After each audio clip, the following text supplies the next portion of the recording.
Hello and welcome back to LUKE-N-SHAE'S place. We have banger reaction video for you today, and I hope that you're all enjoying your Saturday so far. Before we begin, please like, share, and subscribe. And liking, Especially if you enjoy the absolutely content. free. Yes. When you like our content, please hit the like button, share with your family and friends, and subscribe. Absolutely free and gives you notifications when we'll be posting content and when we be going live.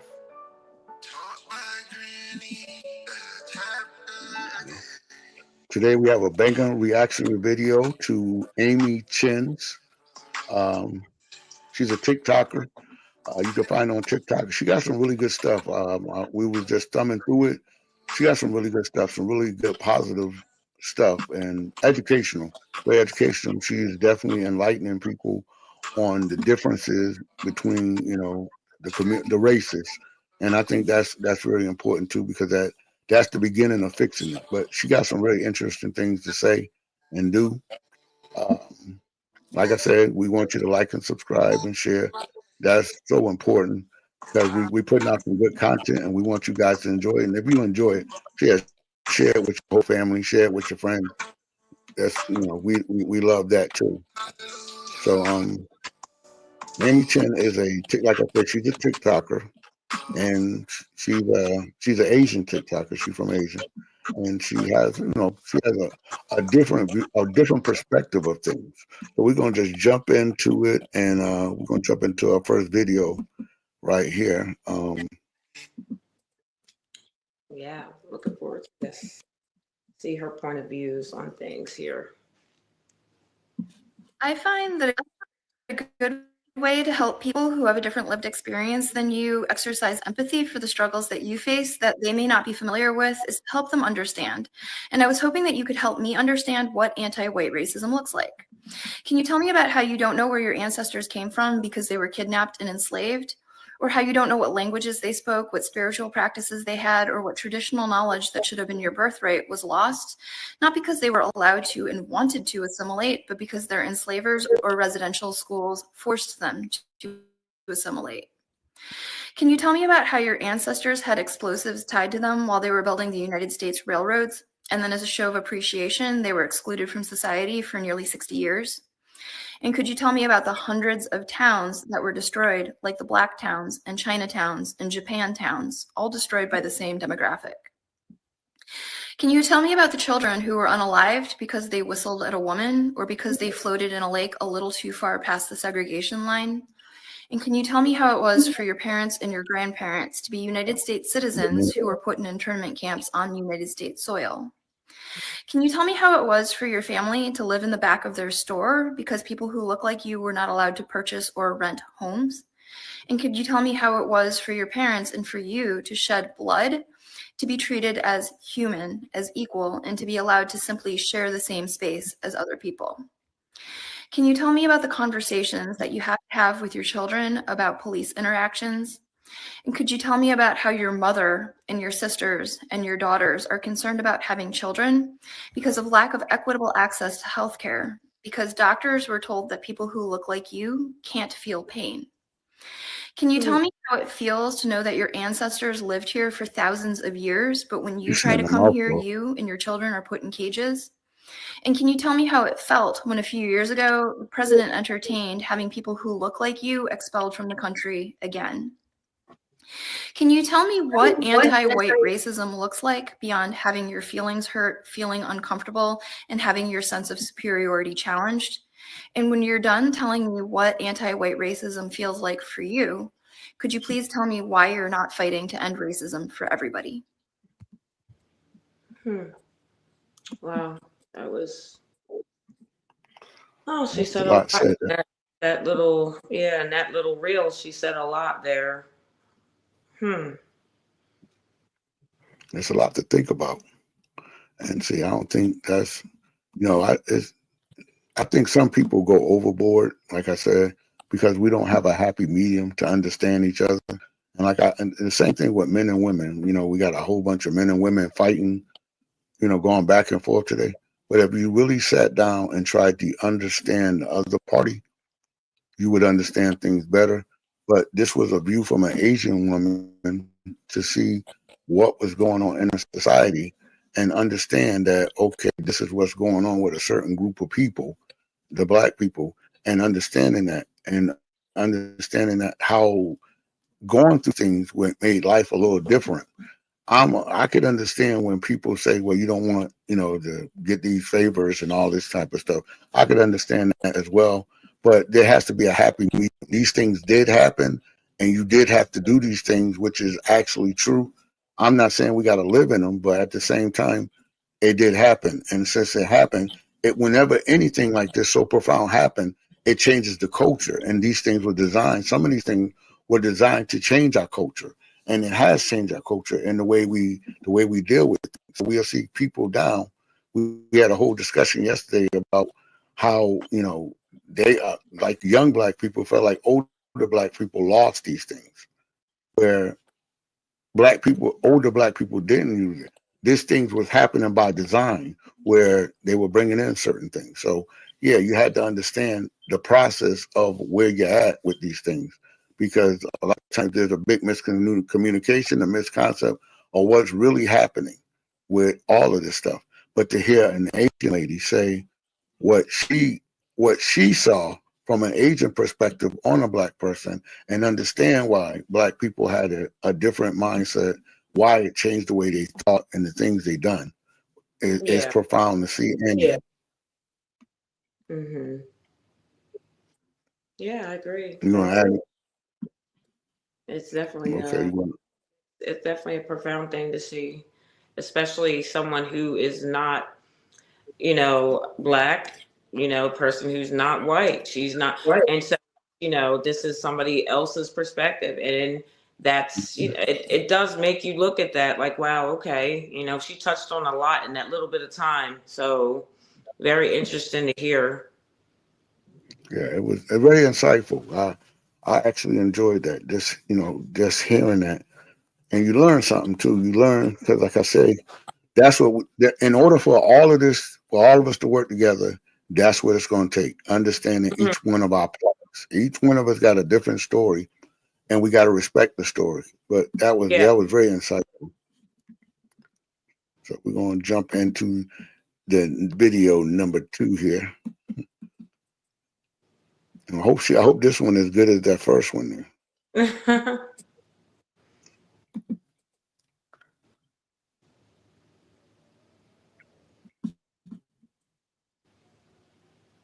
Asian American businesses have been operating in Black communities for 60 years. I'll say it again. The Civil Rights Act passed in 1964, and the United States opened the door to Asian immigration in 1965 to put immigrants. Now, you know what she's talking about. You know the thing that he did, the executive order just now that we've been discussing? Okay. That's what she's talking about. See, that happened in 1964. And then she said they opened the door to the Asians in 1965. Mm-hmm. So they put this in the law. And so this was designed not just for black people. See? So she's saying they put this thing in place for the black people, and then they flooded us with Asians. See? Put immigrants in the way of Black people. Can you make this And this bigger? between business owners and customers is one of mutual cultural misunderstanding that could be overcome if they just got to know each other better. The time for that has long. See what she just said there? If they had just got to know each other better, but we came in with the mindset of not liking each other. See what I'm saying? And that's so profound. Like I said, if we were to take the time to understand each one of our stories, because each one of us got a different story coming here, and then we Mm-hmm. took time to understand our story, and like we often talk about, he was saying that you had to pull yourself up by your bootstraps, but you didn't have no boots. You So didn't. you had to understand that. So she's saying she understand that. She saw it. So, and understanding how it worked out, I thought Yeah. that was profound. Understanding each other, and how they got here, how did your ancestors get here? Some of them came here Yeah, that's willingly. basically. Yeah, some of them Mhm. came willingly. Some of them were forced to come here. So just understanding that whole thing. Are you able to make the screen bigger though, so that we can just see her fully, like you did the last video? Okay. Yeah. So that's interesting. There we go. Past. And as I've said before, the problem with framing the misunderstanding as mutual is where one demographic owns the businesses and the other demographic has to pay. There's no mutuality. There is a power imbalance. The only situation that I could see being beneficial at this point would require Asian Americans to be willing to leverage their ability to secure the business loans, to secure supplier accounts, and to attain business licenses, to open in Black communities specifically to hire Black people to work in the businesses and to provide the professional development opportunities so that Black people can become the leadership. Now, did you hear that part? Oh yeah, I'm listening. So when you go into an Asian restaurant or you go into any restaurant, who working in there? You have in any Asian restaurant that I've been in, it's all Asian people working there. Okay. And so that's what she was just saying. And I thought that was profound because, see, you're in a Black neighborhood, but you don't hire no Black. Okay? Yeah, But I you am notice starting these, to see. I'm starting to see in some towns, actually, not here in Georgia. The places that I've been in Georgia so far, no, but the beauty supply places in New Jersey, I know that I was starting to see. Not, it wasn't. There was one town.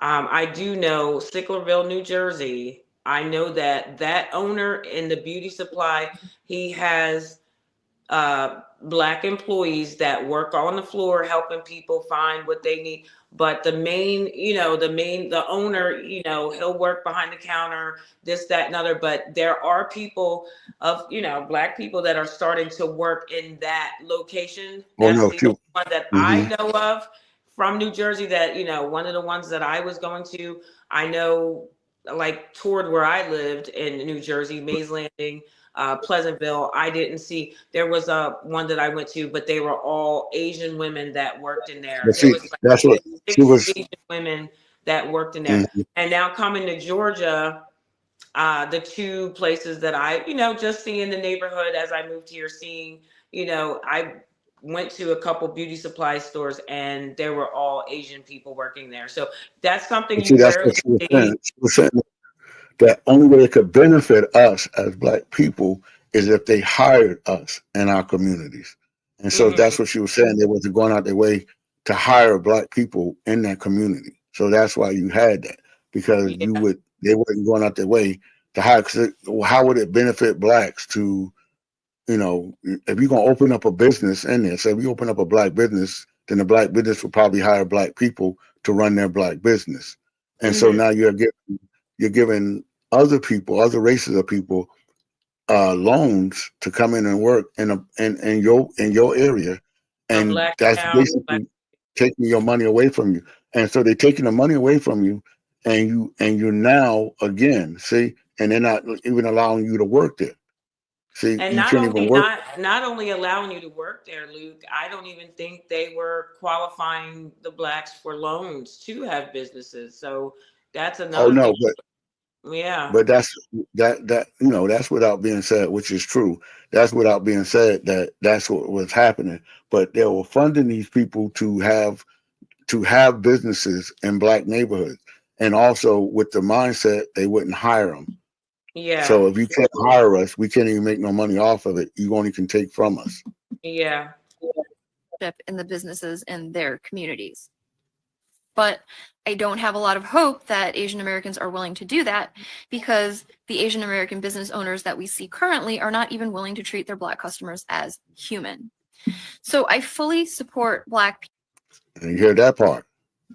See, that's the part that's striking, when she was like saying they're not even fully wanting to treat Black people like human, because it's a mindset that they have when you come here, that you're the lowest man on the totem pole. Yeah. Black people boycotting these problematic businesses in their community.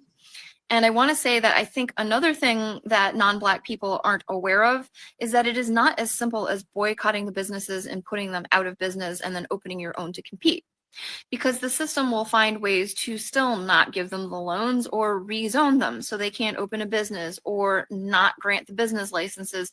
And suppliers are literally conspiring against Black people who have managed to open a business in their own community to not supply to them because they don't want Black people competing with the Asian American owned businesses in the community. So I wish that I had more to offer in the way of solutions, but I really don't. But please do not gaslight Black people with respect to what the issue is. Interesting. That was insightful.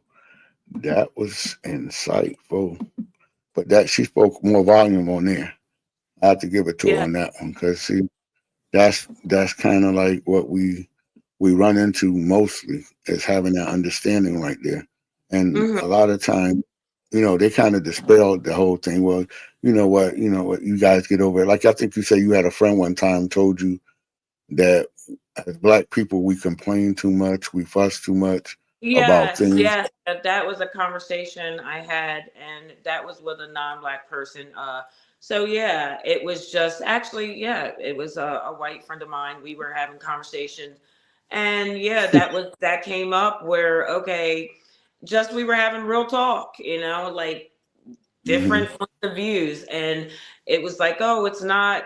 We were talking about different topics, and one of the topics were that Black people complain too much about things. You guys are your own, pretty much your own enemy. You complain too much about things, and you guys want to keep living back in the past instead of moving forward, and forgetting about the stuff that happened back there. This is the thing about that, and just listening to this woman. Well, when you're hearing that we complain too much, or you're hearing, okay, we don't want to amount to nothing, that kind of mindset, or Black people, or they're lazy, nobody wants to go work. That's not even, that's the picture that was painted from what I'm gathering. Because if you had Black owned businesses, and my parents, I can speak on that for my own parents in the 80s when I was coming up. I know my parents, they started a Hmm. business in a Black town in New Jersey. And it was the town I grew up in, where it was far for the people in this Black town to go into town and get groceries and little, milk, eggs, cheese, all this stuff. You could Hmm. lunch meat, necessities like that, kerosene, because at that time, kerosene. So my parents opened up a store in a section of our home. They made it a store, and it was comparable to like a little convenience store you would find today, like a 7-Eleven, a Wawa, a Quick Check. It was like that on one side of my house. Everything you can think of, my parents had. And they had arcades for the kids to play while their parents are waiting for their lunch meat to be sliced. And so these people in town, all they had to do was walk in town to my parents' store and get whatever they needed. They tried to make it convenient for them. Not only did my parents do that, but our church, during the week when we weren't having church, my parents made a daycare in town, because at that time there wasn't a daycare for the Black community that we lived in. So they had a Hmm. daycare. And needless to say, after some time, of that being a thing, and I remember I went to my parents' daycare, as a small child. I was there, so I got to go at 3 years old, learning in the daycare. Well, that was shortly lived, because, it's a shame that when you're in a Black community, and I don't know all the trials and tribulations my parents faced with having those businesses, but eventually they did close them down. There was competition as far as a Hmm. daycare. There was different things, but after some time, they ended up closing them down. But you did have people out here trying to put businesses in their towns, trying to do things in their towns. And when you're Hmm. doing that and you're having backlash here and there, it does create issues. Well, Yeah, so imagine that that. what you say, my friends, what my friend said, like, oh, and I had to say, no, that's not the story, where nobody's just bringing up old things. This is our history. And what our history Hmm. is, if just listening to this lady, Amy Chang talk, she's saying, hey, this is what happened. These, we weren't a group of people that weren't willing to work and have businesses, because if we want to go back in Mhm. history, some of those businesses were torn down. People were actually doing things in their community. They destroyed They were cities. thriving. Yeah, they destroyed whole cities based off of that, like Lake Lanier. She brought up the Lake Lanier where the little boy swam across the line. And that's what started the fight right there. That's what got everything started because blacks were only supposed to swim so far. And one of the little boys went too far over, and that started the whole thing. And a lot of stuff went down there. So that's why, even now they talk about Lake Lanier being haunted and people going in there swimming, not being able to Wow. come back out. So yes, it has a lot of negative history with the place, but yeah, that's the main thing. It was a thriving black city for a little while. That when they found out there's like the mini cities like Rosewood, you got so many of them that they name. We always talk about the Yeah. one in Oklahoma, but Yes. yeah, Now, it's Lake Lanier, just to cut you off, Lake Lanier, is that the one where the city was flooded? That black town yeah, was flooded? They yeah, it actually, was now what happened with that? They opened up the dam and let the town flood? Is that what it was? yep, basically. I remember my daughter, she did research on that and she said, "Oh, mom, you're not far from that." And I was like, wow, just hearing things throughout history and now being in the place where some of this was occurring, that's something. But wow, they say that was a thriving black town, but yeah, Yeah, there's it a was. lot of time. And Yeah. I wanted to put in one more video if I could, because she had one more. I didn't realize I had here. Okay. I'm gonna try to throw it in here so we can get at least 30 minutes at least. Yeah, nothing wrong with that. She has short reels, so we can touch on that. I'm interested to see what else she had Yeah, to 'cause say. that's a TikToker.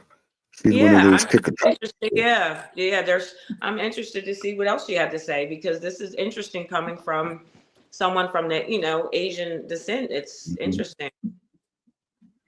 Yeah, so we're gonna try to. I'm sure it ain't one we've seen before, but Something that's been very helpful and enlightening was going through the 15 characteristics of white supremacy culture by Tima Oken and unlearning those characteristics. You would think from something called characteristics of white supremacy culture that it would include a lot of obviously bad behavior that nobody would engage in unless they had malicious intent. And that's really not the case. I was pretty surprised the first time I looked at the 15 characteristics because some things were obvious, like power hoarding and paternalism, but other things I thought were just natural to human nature, like the right to comfort and avoiding open conflict. Then there were the things that I had been taught to aspire to as positive traits like perfectionism, objectivity, and individualism. And that helped me realize that a reason why white supremacy culture is so insidious is because many of us would not deliberately choose to uphold white supremacy, but we've been trained to engage in behaviors and to uphold attitudes that support white supremacy, and we don't even recognize it. So what I did was I took a characteristic each week to focus on, and I would take the week to journal about what I think that characteristic means, how I subscribe to it, how long I've been subscribing to it, and when that characteristic was implicated in a situation that came up during the week, I would write about that, and then I would brainstorm alternate ways to think about or approach that situation. My partner did this with me, my coworkers did this with me, and that was really helpful because it's not a process that begins and ends. It is something that is ongoing.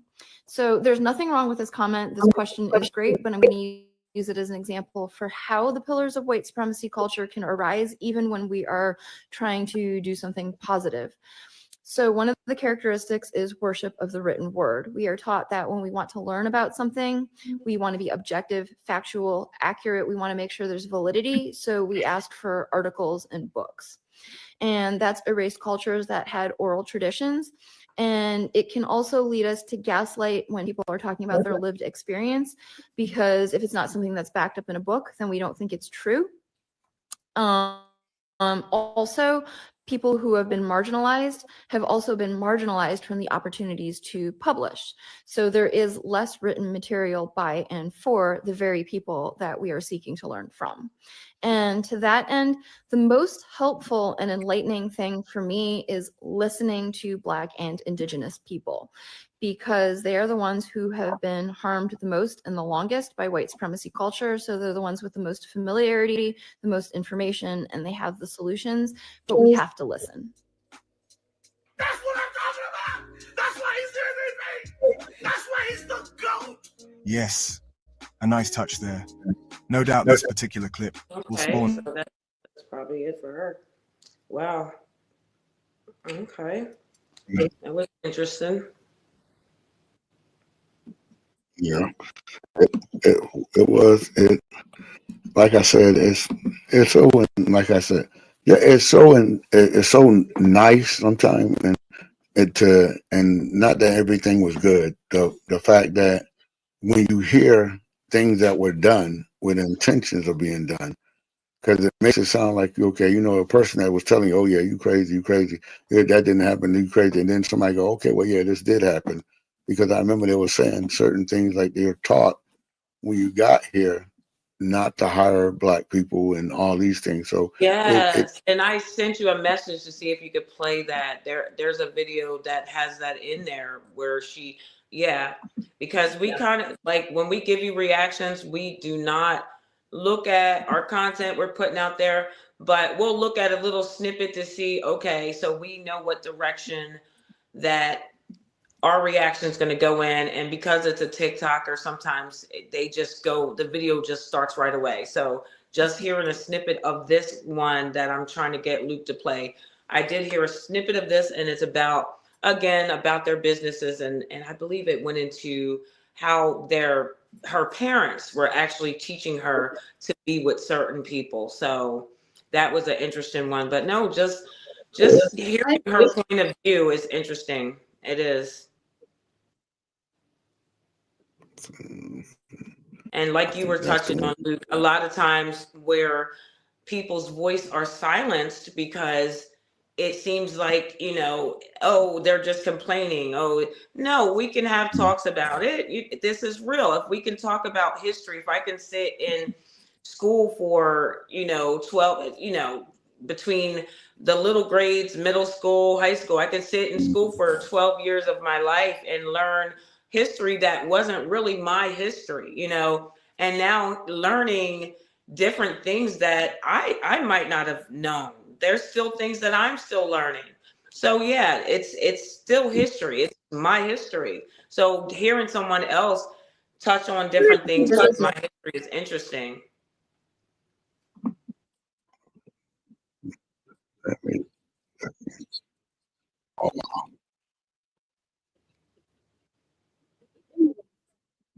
Yeah, so definitely interesting.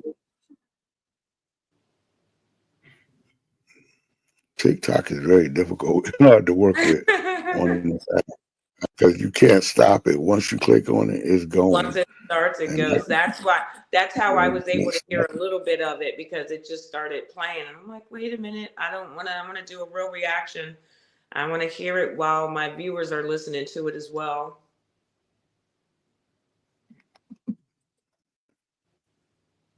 But yeah, that's very interesting. So, and it's, when you think about that, what I just said is profound, because when I do have conversations, and over the years, just hearing people talk, why is it a problem if a Black person talks about their history? Why is it looked at as someone's complaining or they can't get over their past? Because when you think about that, what's the difference if I'm talking about, the history, their history, I don't get that. Why is it when we talk about our history, is it looked at as, oh, we're just get over the past? Where does that even make sense? See, It's like our history has to be hushed. It has to be silenced, like it didn't happen. Okay. But in order to, and that goes into a deeper conversation, because in order to what was going on at the time in America, you had to silence those things because you didn't want the momentum of the people for that to pick up. and realize some of the things that were going on. So yeah, you got different sets. And even when we talk about modern day history, like the Dr. Charles Drew and, you know, all of some of the famous people that I've mentioned that have done big things that we didn't know, that, you know, so yeah. So it's always been that way. So that's like, well, you know, it was like they found these big statues down in Mexico of black people, but the nose were chopped off. So we always had that type of stuff with that disparaging history. Yeah. So yeah, that's just the way it is. So, but let's watch this video. I'm gonna put it, at least try to get it in. I don't know how long it is. Okay. All right.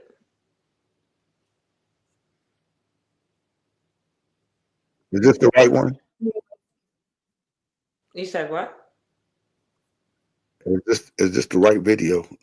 I don't see the video yet. I just see you and I. I don't see a video on the screen. Okay, whoa. Let me see if I can get this back. Hold on.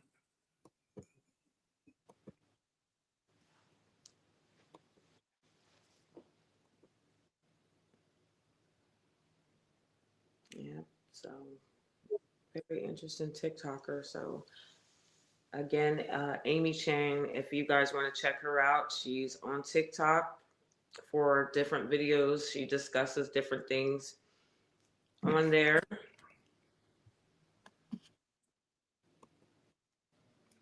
We're having a little bit of technical difficulties. Hold Okay, on, so we're getting this. if we're not able to play the last video, then I mean, but that, if any of the good. We good. We're just trying to get it lined up here. Make sure I got the right one. Because see, it starts this one. It starts as soon as you, yeah, as soon as you it's gonna start playing. I'm going to record it.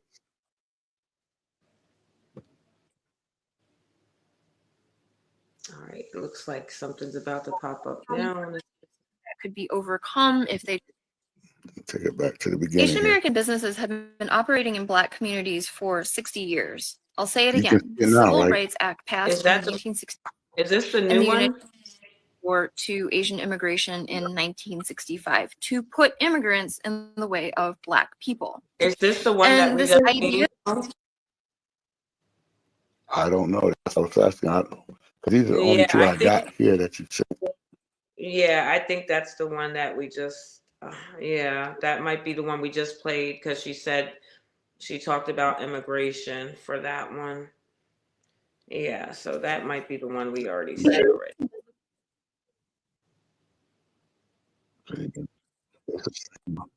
Oh yeah, it's the same one. So no. Okay. All right. Well, I don't know where that other one is, but yeah. I thought I sent the third one. But no, that yeah. That was interesting. She did have another one, but maybe we'll do that one on another day then. Yeah, we got to. Trying to see with it.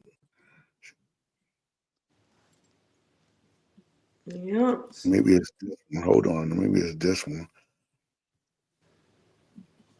Like I said, these TikTok videos take off. See, they go. They do not wait. And they ain't trying to wait. As soon as they get on the screen, boom, we're talking. Yeah. So it's hard to get it lined up. But yeah, reaction video. Lo and behold, it's still a reaction video. Oh yeah, it is. An interesting one too. Yeah, that's definitely interesting. Yeah. We got the uniquest reaction video of all. So we are reacting differently over here. We're bringing a brand new meaning to reaction videos. That's all right. That's all right. But like I said, just learning new things every day, pretty much with, you know, our history. But yeah, this is okay. So we should be better at this one because this one is actually on YouTube. So I can set this one up a little bit quicker here. Okay. Once I get situated. Okay.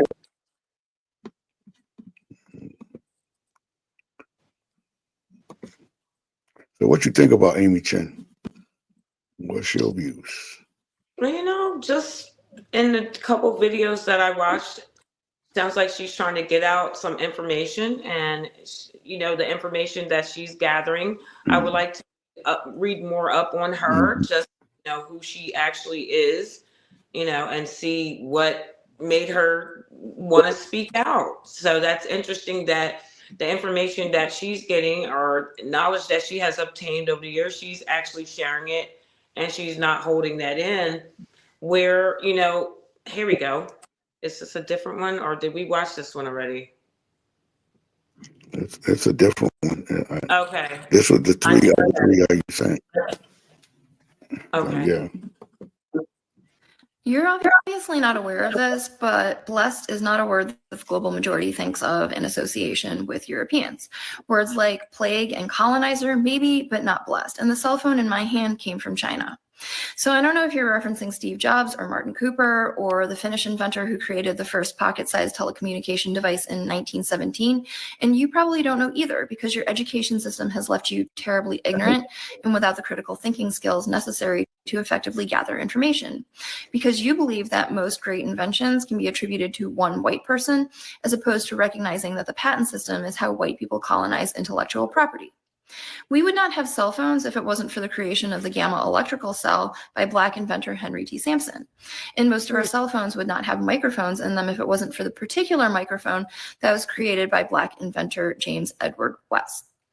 The creation of the first digital network, 1G, was launched in Japan, and then Black electrical engineer Jesse Russell pioneered the creation of 2G, which launched in Finland first. 3G launched in Japan, 4G launched in Norway, 5G launched in South Korea, and 30% of the world's cell phones are manufactured in China. Because we of the global majority recognize that collective humanity has the ingenuity and creativity of one another to thank, whereas a lot of European Americans are laboring under the delusion that the rest of us have white people to thank. And it's this narcissistic ignorance that causes people like you to do embarrassing things, like leaving comments about Europeans and cell phones on a video about systemic anti-Black in the United States. And while that could be written off as a comedic and senile non-sequitur, we recognize it as a desperate attempt to center yourself in a conversation that has nothing to do with you. The irony being that white people like to say not all white people and that shouldn't be held accountable for the misdeeds of their ancestors, yet they want to be associated with the greatness of the things that they think they invented. The way she's gathering them calmly and eloquently busting their bubbles, coming in with the facts and educating, I'm here for it. The ties are... See, that is, she is dropping some stuff here. She is putting together some work here. So yeah.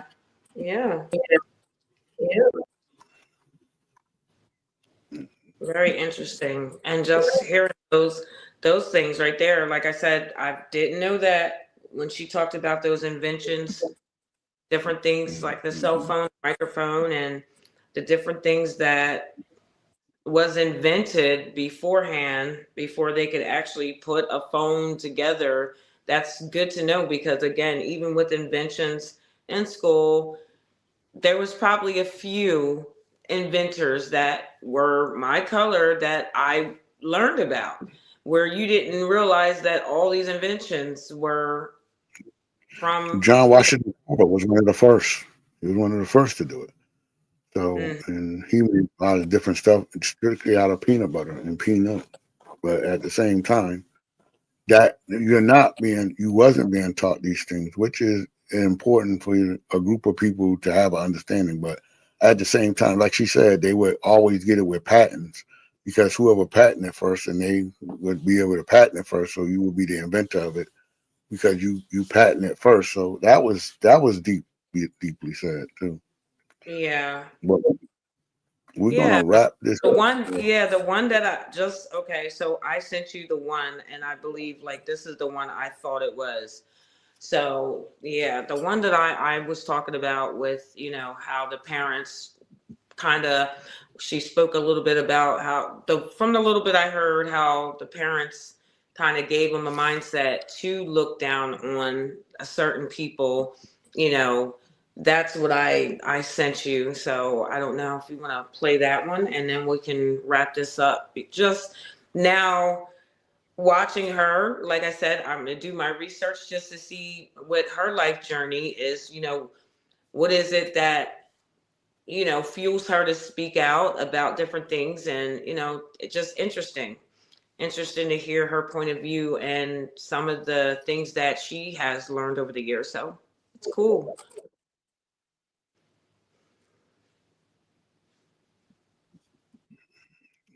Yeah. Wow. Okay. Well, we're gonna try to set this one up right quick. Yeah, that's Tell.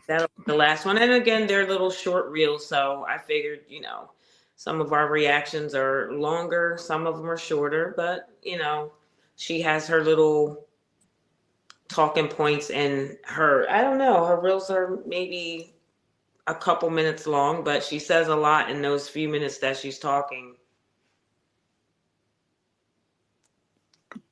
I'm gonna try to go. I think it's this one. Okay, yeah. Go. We're here. See what she says in this. And so on.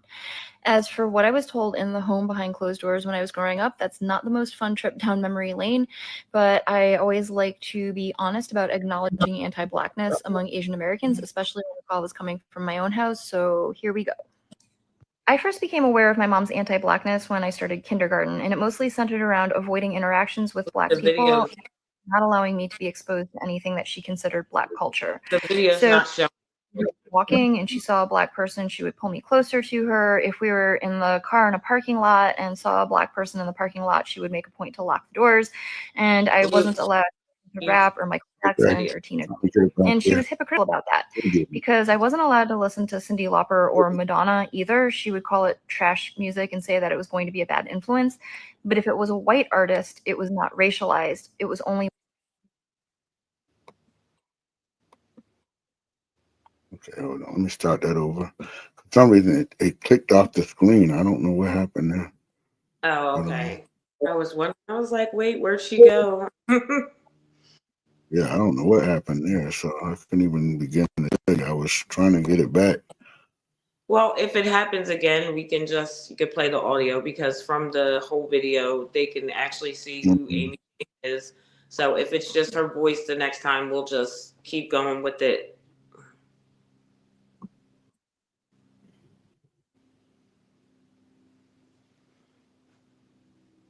And so on. As for what I was told in the home behind closed doors when I was growing up, that's not the most fun trip down memory lane, but I always like to be honest about acknowledging anti-Blackness among Asian Americans, especially when the call was coming from my own house, so here we go. I first became aware of my mom's anti-Blackness when I started kindergarten, and it mostly centered around avoiding interactions with Black people and not allowing me to be exposed to anything that she considered Black culture. So if we were walking and she saw a Black person, she would pull me closer to her. If we were in the car in a parking lot and saw a Black person in the parking lot, she would make a point to lock the doors, and I wasn't allowed to listen to rap or Michael Jackson or Tina Turner. And she was hypocritical about that. Not Michael Jackson or Tina Turner? Wow. That's not because good. I wasn't allowed to listen to Cyndi Lauper or Madonna either. She would call it trash music and say that it was going to be a bad influence. But if it was a white artist, it was not racialized. It was only when it was Black artists that it was racialized. And another thing that I think is kind of typical is, as a musician, there were a lot of Black artists whom she respected and enjoyed, but she would always say that one Black artist is the exception, the rest are bad influences. Wow. That's deep right there.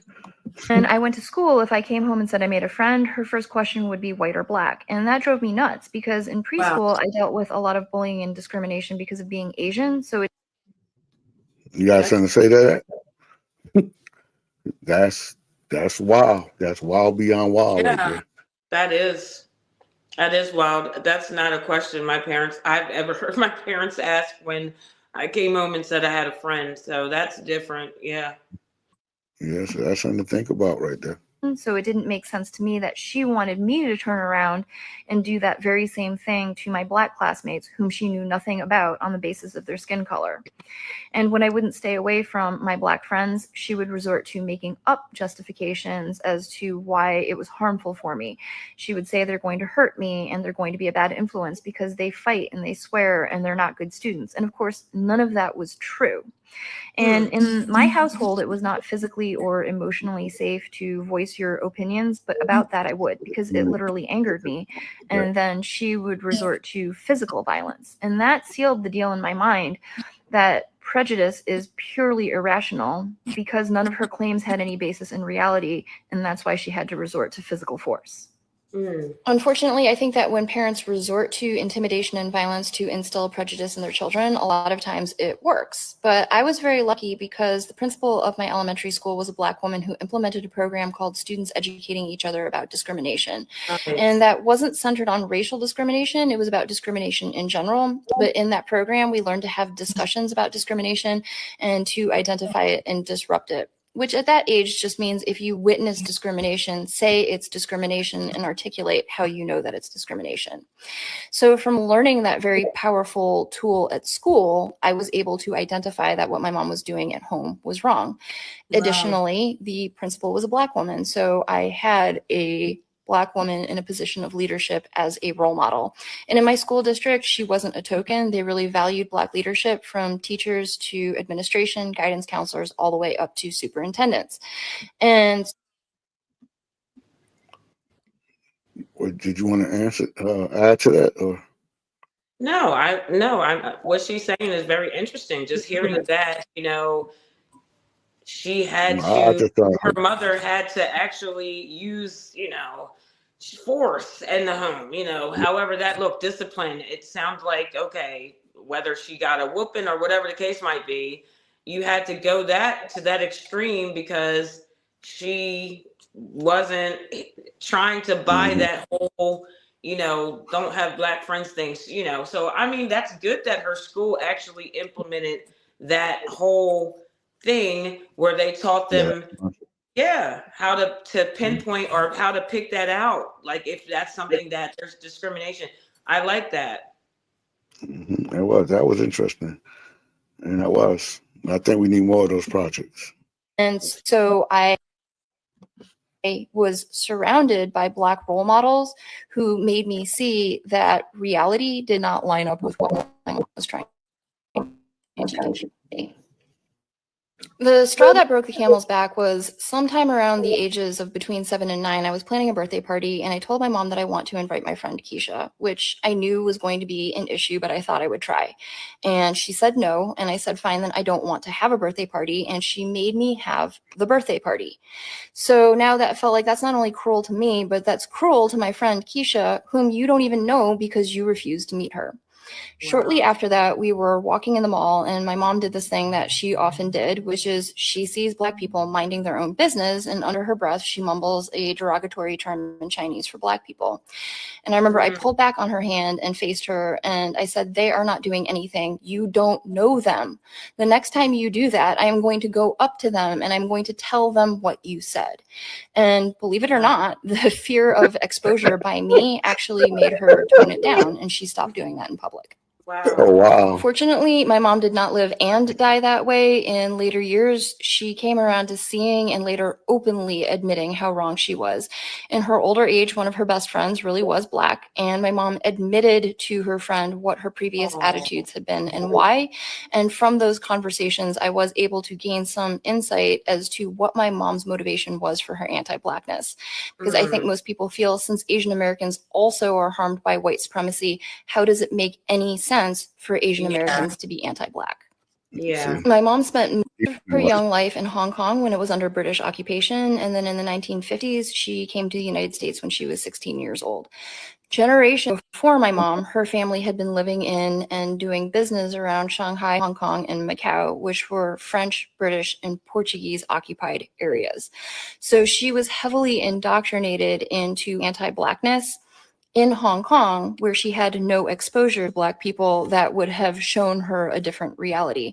And furthermore, what she was indoctrinated into is the idea that an Asian can elevate their status in white spaces by aligning with white supremacy, which includes aligning with anti-Blackness. So Wow. I think what my mom was doing with me is that from a young age, she saw that I was having a hard time as an Asian American assimilating. So she felt that if I associated with Black classmates, that would make assimilating into white spaces even harder. And she was concerned that associating with Black classmates would negatively impact my status in white spaces.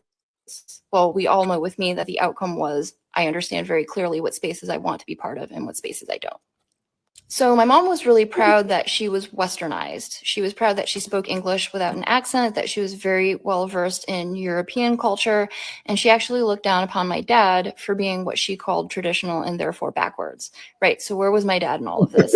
My dad grew up in Taiwan, where he had no exposure to Black people, but he also had very little exposure to Western media. I think when he came to the United States, he was a bit uncertain around Black people because of the lack of familiarity and the slight media bias, but it only took a very little being around Black people to see that prejudice is irrational and that it serves a white supremacist agenda that he doesn't want to uphold. As I said before, in my household, it wasn't physically or emotionally safe to voice opinions that differed from my mom, so I do understand why my dad didn't speak up when my mom was being anti-Black. He had a hard enough time keeping my brother and I safe. However, what he would do is when it was just my dad and I, he would make sure to teach me or give me resources about accurate Black history. So for example, a lot of my mom's rhetoric surrounded musicians. So my dad would teach me about Berry Gordy, Chuck Berry, Marian Anderson, Jesse Norman. If the claim was that Black people don't value education, he would tell me about Black scholars, academics, Nice. Good for scientists, him. and so on. So that in a nutshell is what I was told at home behind closed doors when I was growing up. Well, see, I want you to understand, see, that's the foundation, though, of it all. I thought that was the foundation, and that was deeply and well said, was that the father, having not had that, the father operating out of a different mindset. Yeah. Stop her from operating out of the mind she operated in, but he operated out of a different mindset, and that in itself, see, like I said, because that's where the male leadership, the male leadership comes in. Yeah. See the TikTok video. They got a mind of their own. So you really can't stop the TikTok. Well, yeah. But it's the father being the head of the family and being able to educate her to other stuff. And I think that played a big part in how she was diversified in herself to have the understanding. Because she could have had the closed mind that a mother wanted her to have with all the stuff that the mother infiltrated with her. She could have came out of it with a closed mind, but she didn't. And I thought that was... Yeah, just hearing that, just to touch on that, to add to that too. And it sounded like the dad not having the same mindset of the mom. He would hear his wife say different things to the children or to her. But what she did preference is when mom wasn't around, then he would teach her other things. So that's a whole nother topic of who was running that household. So, and this is somebody from a different culture, because that also gives me a little bit of, because just learning different cultures, usually I thought even in that culture, the husband was but it sounded like he waited till the wife wasn't around. So then if he heard his wife say, oh, they're not educated people, or, their music is this, then he would teach her about music. He would teach her about scholars and things like that. But see, he explained it that he didn't try to control her because he wasn't used to the Western civilization, how it worked. He was uneducated and not adaptive to the way we did stuff. So yeah, he would say whatever she did, he would counter it. If she said he did this, then he would tell her that. But that's all you could do in that setting, because she wasn't very familiar with the lifestyle. He wasn't very familiar with no people that was here other than the Asian people he came from. So yeah, you had to understand, he had to get to accustomed to what we do here and how we do things. Now he was the head, but she was more fluent with certain things because it sounded like she had more experience with these, with this lifestyle and with the customs here, which he didn't. So it took a time for him to adjust. So Well, that's why yeah, she was telling him and like that the whatever he daughter said, she said, would and count like him. yeah, and like Amy Chen said, even though she was here, the mother was here. She said my mom was operating at an ignorance, not knowing. All these things were assumptions. Oh, they're bad people. Oh, she's in the mall with her, and she's like telling her mom, if her mom's whispering things under her breath, and she's like, if you say that again, I'm going to go over to those She people said, and I'm going to she tell said them she what you was saying said. Asian racial slurs up under her breath. And Yeah. so then she said, I'm going to go ahead and convey to those people What what you that said, means. yeah, what you said, yeah. So that whole thing, but no, just interesting, just listening, and I'm grateful that she shared how she grew up, because not a lot of people are out here who experienced the same thing. Not a lot of people are gonna tell you that. A lot of people are not. They're not gonna say, "Hey, you know, I grew up this way." They don't want to be looked at. I've experienced that with people. As a child, I've experienced friends who had a parent like that, and they would tell me, Mhm. "Hey, you could come over, but my father's this way. Hey, you could come over and play, but just letting you know, my dad doesn't really like. So then I don't want to go here. I don't feel comfortable." But then it would always be, "Oh no, you're okay with him though. He likes you." I'm like, well, okay. But I've experienced, not too many people are actually telling their story about how. So I do appreciate, and I'm glad that her mother then in her later years, she realized what she was doing wasn't right, and she ended up having a Black friend. And I'm glad that that Yeah, was her ending story, that she came and she was around. short. Well, we're gonna wrap that up right there because we ran a bit long on it because we had some technical difficulties. We're Yeah. gonna focus on making these videos a little bit shorter than 20 minutes. But we hope you enjoyed this though. We hope you enjoyed every minute of it. Yeah. Even in the difficulty we had, we hope you enjoyed it. We need for you to remember to like, subscribe, and share because that's important. And since you enjoy this content, we really need for you to like, subscribe, and share. And we're gonna like I said, we want to extend our hand to you and hope you come in and share with your friends, and not just your friends and their friends, and so on and so on. Yeah. We're on our way to Yeah. 1,000 subscribers. We're on our way to 100,000 subscribers, but we're at 78 right now. So we definitely want you to check out our content, and if you like it, by all means, like, subscribe, share, do all the good things that it says Yeah, down and here you at can, the. and yes, you can also find us on TikTok, Instagram, and Facebook, and you can find us on what is it? There's another one, but Threads. We also post on Threads as well. So TikTok, Instagram, Threads, and yeah, just check us out on different platforms for short reels, maybe a little music with it, but some short reels where we actually introduce their podcast that we post on here. So. But again, what we say here at LUKE-N-SHAE'S Place, a positive mentality is a destined reality. We appreciate you for stopping in and at our place today, and have a great rest of your day. Until later. Okay. God bless.